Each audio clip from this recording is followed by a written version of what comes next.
Saya pamit undur diri pagi hari ini dan mohon mulai saat ini untuk kami dihormati ruang privasi kami atau ruang pribadi saya sebagai warga negara biasa.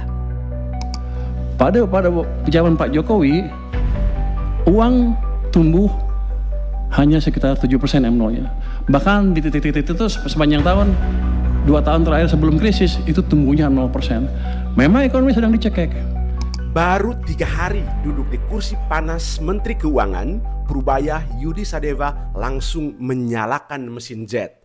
Tanpa basa-basi, ia melancarkan sebuah manuver yang mengguncang fondasi kebijakan fiskal yang telah dibangun selama 14 tahun oleh pendahulunya Sri Mulyani Indrawati. Ini bukan sekadar pergantian orang, melainkan sinyal kuat akan datangnya sebuah era baru, sebuah pertaruhan besar yang didukung penuh oleh Presiden Prabowo Subianto. Langkah pertama Purubaya adalah sebuah serangan ke brankas Bank Indonesia. Ia menemukan ada harta karun yang terparkir sia-sia di sana, lebih dari 400 triliun uang kas negara yang tertidur pulas. Bagi Purubaya, uang yang diam adalah potensi yang terbuang. Maka dengan satu keputusan cepat, ia menarik sebanyak 200 triliun dari tumpukan dana kas raksasa tersebut. Uang itu ternyata disuntikan langsung ke jantung sistem perbankan nasional.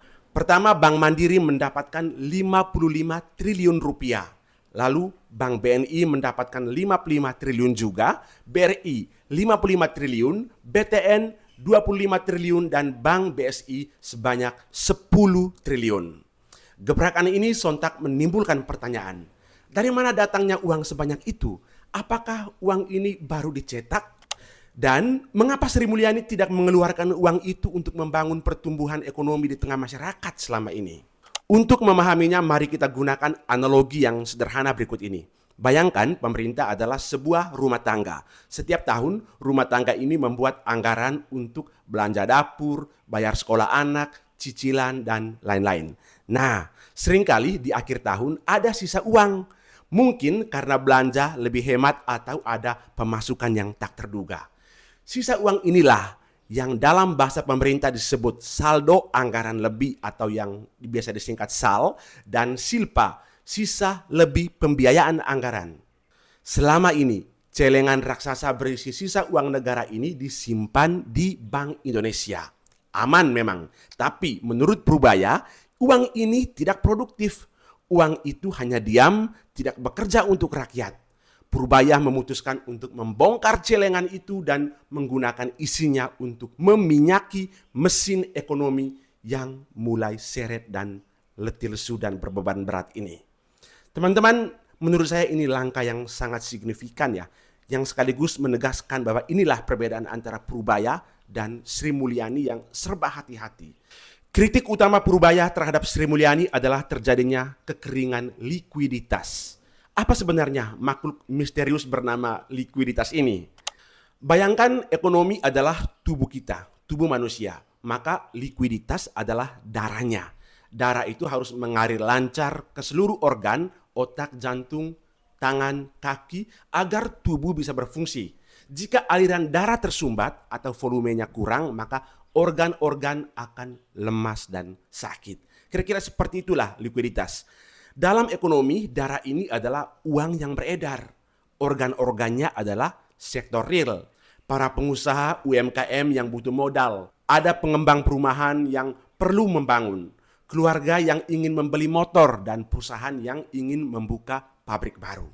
Kekeringan likuiditas berarti peredaran uang ini macet selama ini. Bank-bank menjadi sangat berhati-hati untuk menyalurkan kredit. Ini dampaknya. Pengusaha kemudian sulit mendapatkan pinjaman, masyarakat pun menahan untuk belanja. Akibatnya, mesin ekonomi melambat persis seperti tubuh yang kekurangan darah. Menurut data yang diungkapkan Purubaya, pada Agustus 2025, pertumbuhan uang beredar bahkan anjlok dari sebelumnya. Perekonomian seakan berhenti bernapas. Bagi Prubaya, membiarkan 400 triliun lebih mengendap di BI, sementara sektor real kehausan adalah sebuah kesalahan fatal dalam pengelolaan ekonomi, khususnya yang sudah dijalankan oleh Sri Mulyani selama ini. Langkah pertama sudah kami jalankan. Saya sudah lapor ke Presiden, Pak, saya akan taruh uang ke sistem perekonomian. Berapa? Saya sekarang punya 425 triliun di BI cash, besok saya taruh 200 triliun. Sudah jalan belum? Sudah jalan belum? Sudah jalan? Lagi dijalankan. Kebijakan Prubaya adalah antitesis atau kebalikan total dari filosofi Sri Mulyani. Sri Mulyani yang dihormati secara internasional dikenal sebagai penjaga brankas negara yang sangat prudent dan hati-hati. Prioritas utamanya adalah menjaga APBN tetap sehat dan aman. Namun, menurut para kritikusnya, kehati-hatian inilah yang terkadang menjadi terlalu kaku sehingga mengakibatkan ekonomi Indonesia seperti saat ini. Contoh paling nyata adalah keputusan dalam menyusun RAPBN tahun 2026 atau Rencana Anggaran Pendapatan Belanja Negara tahun 2026, di mana ia memangkas drastis anggaran transfer ke daerah sebesar 24,8%. Teman-teman, pemotongan ini ibarat menyetop aliran darah ke organ-organ di daerah. Akibatnya bisa kita rasakan langsung. Pemerintah daerah kelimpungan mencari sumber pendapatan baru. Jalan pintas yang diambil kemudian adalah menaikkan pajak bumi dan bangunan yang langsung membebani kantong rakyat kecil. Demo besar yang meletus di Pati adalah buah dari kebijakan yang dianggap sangat tidak peka ini. Lalu Prubaya ini datang dengan filosofi yang berbeda. Baginya, tugas Menteri Keuangan bukan hanya menjaga brankas, tapi juga memastikan mesin ekonomi berputar kencang. Ia tidak mau uang negara hanya menjadi angka-angka aman di atas kertas. Uang itu harus menjadi senjata untuk memacu pertumbuhan ekonomi. Artinya, dengan menggelontorkan 200 triliun ke bank-bank BUMN, ia tidak memberi perintah. Ia justru menciptakan kondisi di mana bank-bank itu terpaksa menyalurkan dana tersebut. Mengapa? Karena bank tidak akan mau mendiamkan uang tunai begitu saja tanpa menghasilkan keuntungan. Rugi loh bagi bank. Bank kemudian akan terdorong untuk mencari nasabah kredit yang potensial, baik itu korporasi maupun UMKM untuk menjalankan bisnis dan usahanya yang pada nantinya roda ekonomi mulai berputar, kredit mengalir, investasi tumbuh, dan lapangan pekerjaan akan tercipta. Prubaya sadar bahwa ini adalah langkah yang berisiko, yang menyebutnya sebagai percobaan pertama ya teman-teman. Jika suntikan dana itu berhasil menggerakkan ekonomi tanpa menimbulkan efek samping negatif seperti inflasi yang liar, skema serupa akan dilanjutkan secara bertahap.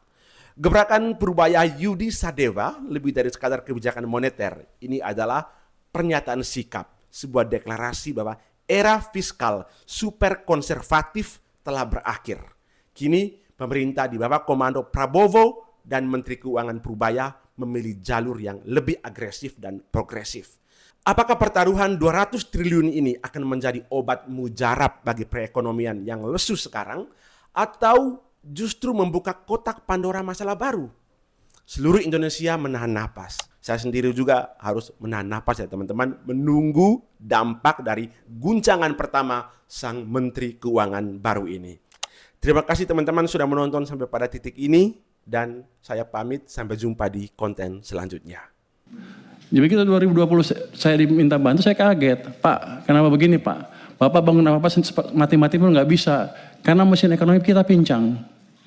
Hanya pemerintah yang jalan, sedangkan yang tadi 90% berhenti atau diperlambat. Zaman Pak Prabowo juga bisa sama. Ini sekarang masih baru. Kalau pemerintahnya masih lambat belanjanya dan mencekik perekonomian juga dari sisi lain dan moneternya juga sama, maka akan lebih buruk dibanding yang 2 zaman sebelumnya. Dua mesin mati. Jadi tugas saya di sini adalah menghidupkan kedua mesin tadi, mesin moneter dan mesin fiskal. Nanti saya mohon restu dari parlemen untuk saya menjalankan tugas itu. Langkah pertama sudah kami jalankan. Saya sudah lapor ke Presiden, Pak, saya akan taruh uang ke sistem perekonomian. Berapa? Saya sekarang punya 425 triliun di BI cash, besok saya taruh 200 triliun. Sudah jalan belum? Sudah jalan belum? Sudah jalan? Lagi dijalankan. Kalau itu masuk ke sistem, dan saya nanti sudah minta ke Bank Sentral, jangan diserap uangnya. Biar aja kalau Anda menjalankan kebijakan moneter, kami dari sisi fiskal yang menjalankan sedikit, tapi nanti mereka juga mendukung. Artinya, ekonomi akan bisa hidup lagi. Nanti itu sisi private side dari kebijakan moneter, dari kebijakan fiskal. Di government side-nya sendiri, saya akan pastikan lagi tadi belanja-belanja yang lambat berjalan dengan lebih baik lagi.